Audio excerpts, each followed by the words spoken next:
Thank you very much. Hey, good afternoon, CPAC. How y'all doing today?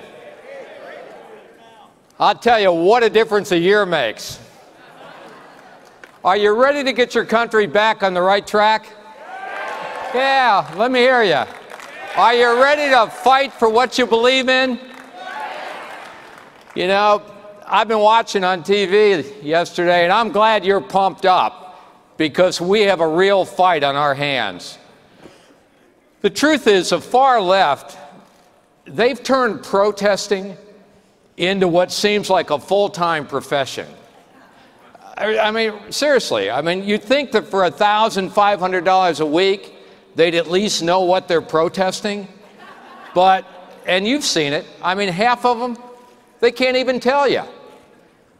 But one thing's for sure, we've all seen just how violent they can be.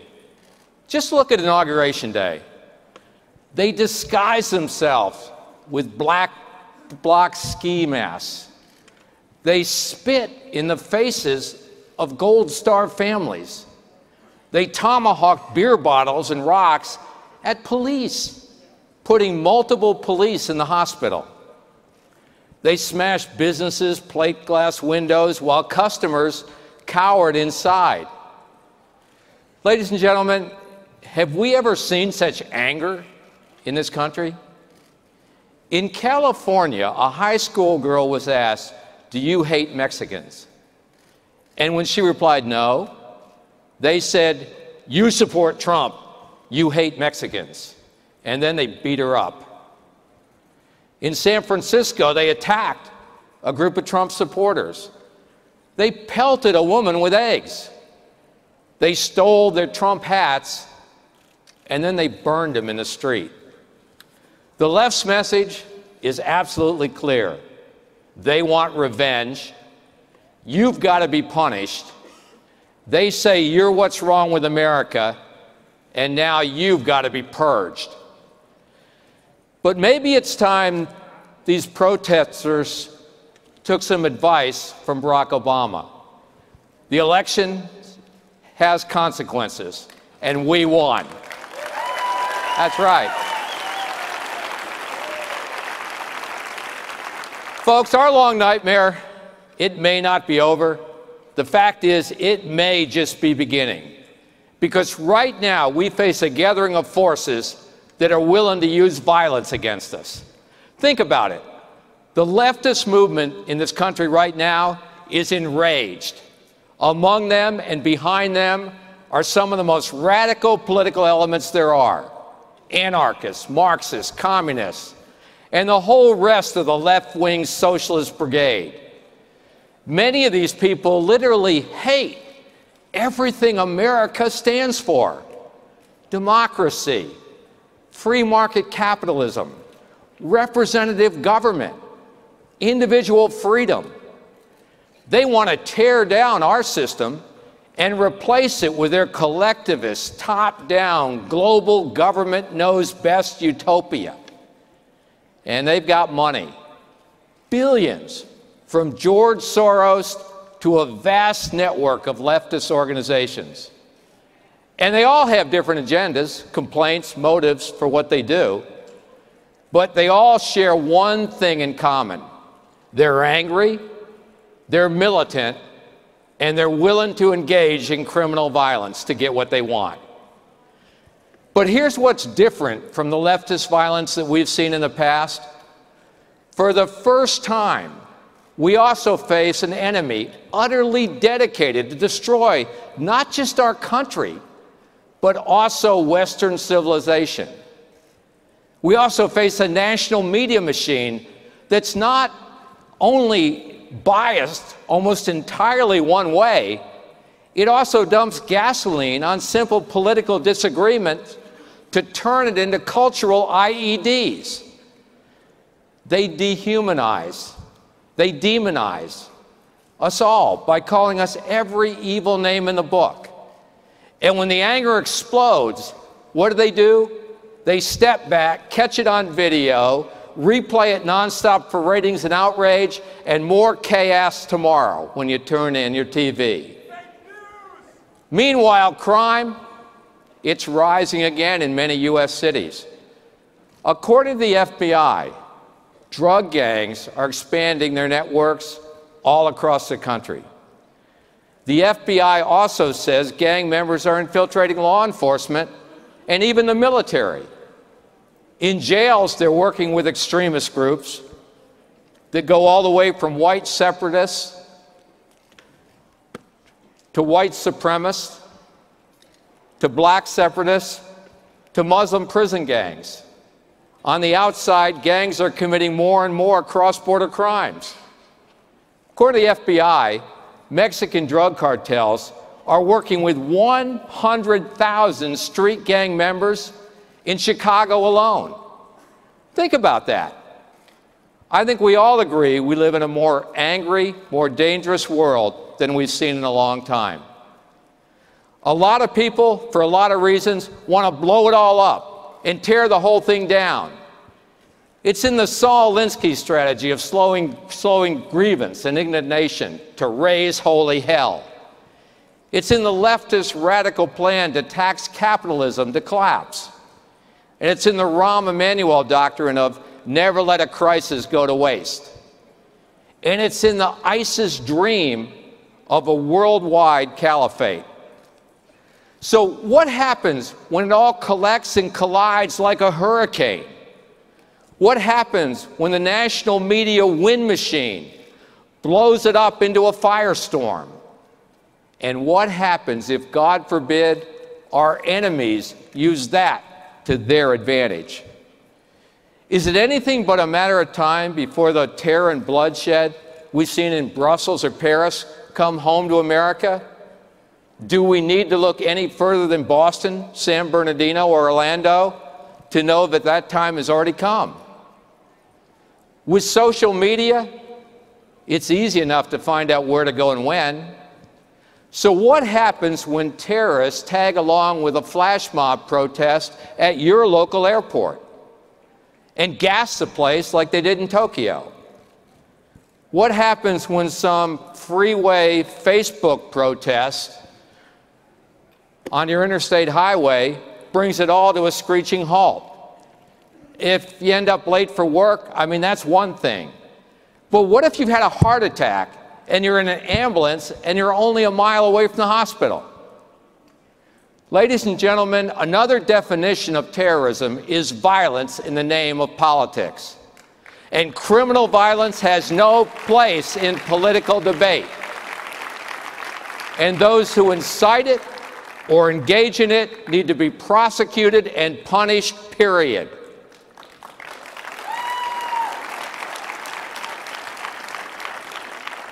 You know, the left's violence against America has taken many forms. For example, left-wing judicial activism can be a form of violence against our constitutional system. Look at judicial efforts to block President Trump's executive order to take a longer look at people coming from countries that sponsor or harbor terrorists.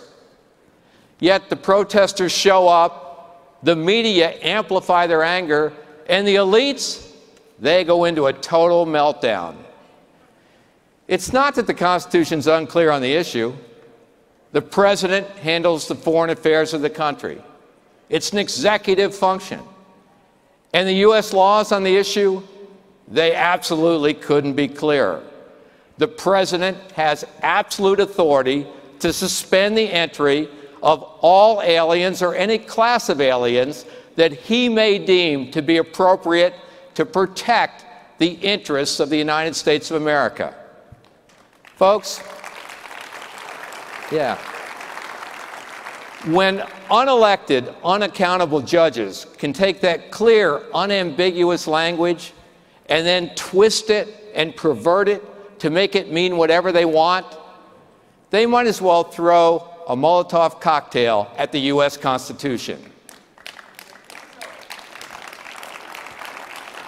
They do violence to the Constitution's separation of powers.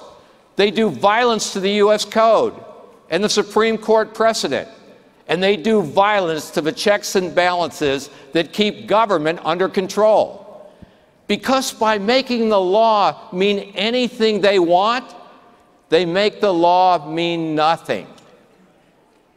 As even the liberals' own Supreme Court Justice Hugo Black said, and I quote, "Our Constitution was not written in the sands to be washed away by each wave of new judges blown in by each successive political wind."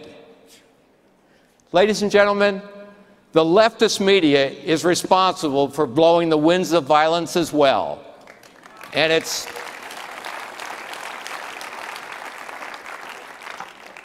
think about it. It's bad enough when CNN openly fantasizes about what happens if the president-elect is assassinated before he takes the oath of office on Inauguration Day. And it's bad enough that the London Times journalists can fret that, quote, "the assassination is taking such a long time.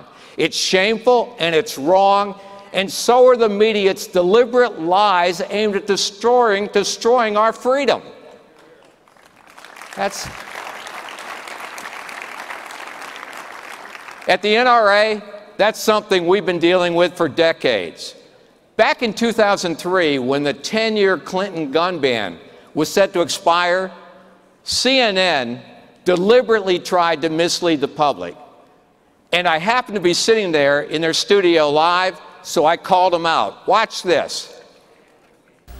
Now we give you the other side from the Executive Vice President of the National Rifle Association, Wayne LaPierre. Wayne, thanks for being with us. Hi, Kara. Good to be with you. Well, if the ban on assault weapons expires, what kind of weapons would be legal? Kara, let me say this at the start. I'm glad you ran that story, because apparently the only difference between the New York Times and CNN is that when a reporter for the New York Times fakes a story, he's fired, and at CNN he's not. Your bureau chief, John Zarella, deliberately faked the story yesterday, intending to show that the performance characteristics of banned firearms on the list are somehow different from the performance characteristics of firearms not on the ban list. He was implying that these were machine guns or fully automatic guns. That's not true. Mr. LaPierre, I have to stop you there. No one fakes stories at CNN, and John Zarella definitely did not fake a story at CNN. You're very off base. I'm going to let you say your opinion, and let's have a conversation, but don't accuse our reporter of faking any stories, sir. Let me say it again in front of the whole country. Your reporter faked that story yesterday. It deliberately misread the viewer. There's no way it could be true, and I challenge CNN to defend it. Yeah, they did. They did.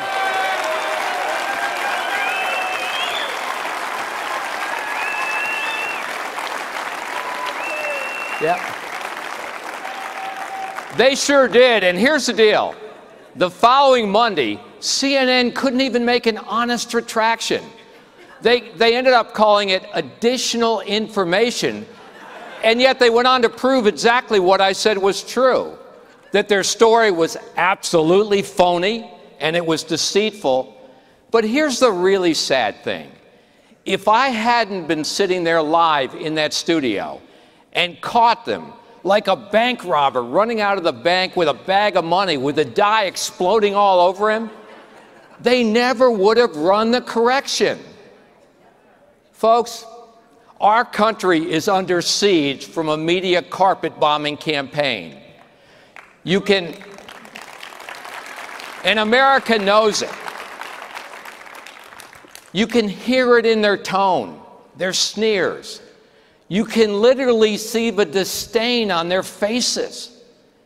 Everything, from their word choices to their inflection, is trained on one target: purposely and maliciously destroying the Trump presidency. No matter what it takes, and no matter what it costs. Here's just an example. For years, the media, they couldn't have cared less about Vladimir Putin or Russia, or Obama's promise to go easy on him after he was reelected. Remember that? Which led to Obama's slow-motion foreign policy train wreck in the whole region. But now, barely a month into the Trump presidency, oh my gosh, they're horrified. They're all a fret over the Russian-American equation. Even more alarming is they've apparently found willing co-conspirators among some in the U.S. intelligence community. If an American president can't talk to his counterparts in Mexico or Australia on a line that he knows is secure, then, folks, our national security is at risk. You know, 100 years ago, if you eavesdropped and published the affairs of the head of state, you would have been tracked down and hanged for treason. Yet today, Obama can commute the sentence of a traitor like Chelsea Manning, and all the media want to talk about are Manning's underwear choices and makeup routines. Today, Barack Obama is giving explicit support to these protesters.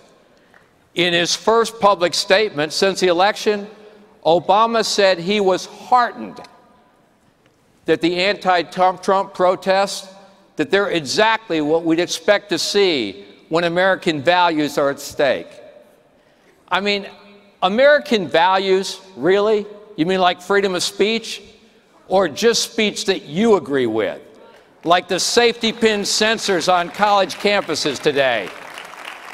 I mean, God help you if you're a conservative and you want to speak at a college today, anywhere in this country.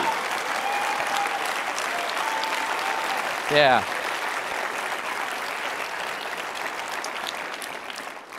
I mean, did you see their night of tolerance and diversity of opinion at Berkeley this month?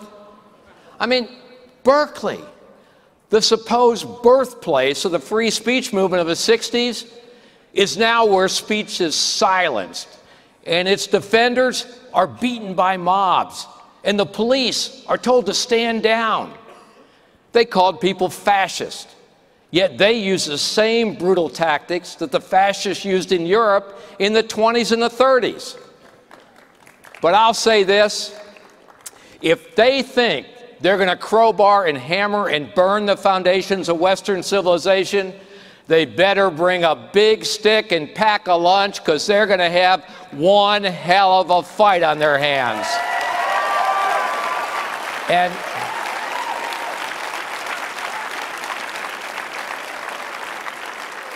And November's elections proved it. Americans wanted a fighter, and we got one with President Donald J. Trump. And for the last 3 decades, fighting for our freedom is something the NRA has done every single day. And all across this country, it was NRA members and gun owners who made a difference. In states like North Carolina, Pennsylvania, Wisconsin, Michigan, Ohio, Florida, NRA members and gun owners helped put President Trump over the top.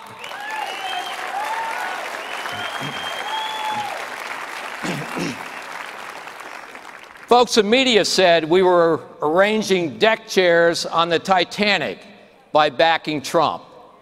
But we're still standing, and we're still here, and we've got President Trump's back for the next 8 years.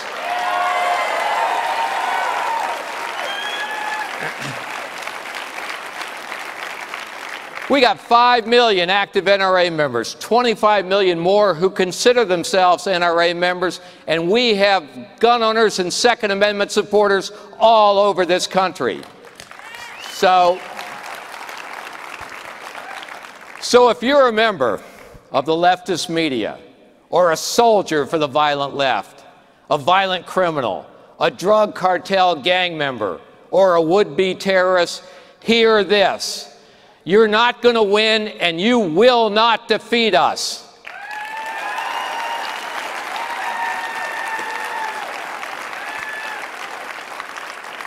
You know, with all the threats facing America today, your right to protect yourself and your family may be more relevant and more urgently needed than ever before. Americans know that in their heart. Americans can feel that in their bones. And that's why they joined the National Rifle Association. We're the nation's largest gathering of lawful, peaceable, right-thinking people who are absolutely determined to live our lives without fear. In our families, in our homes, in our communities, and across this country, we stand ready and resolved to defend our freedom and secure our safety against any enemy. Terror knows no more ferocious foe than freedom in the hands of we the people.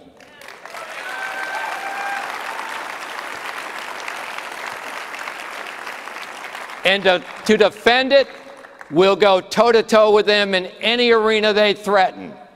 We'll fight the violent left on the airwaves, the internet, and on TV.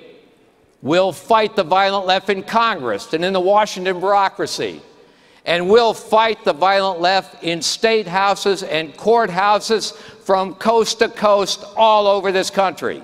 And make no mistake, if the violent left brings their terror to our communities, our neighborhoods, or into our homes, they will be met with the resolve and the strength and the full force of American freedom in the hands of the American people, and we will win because we are the majority in this country.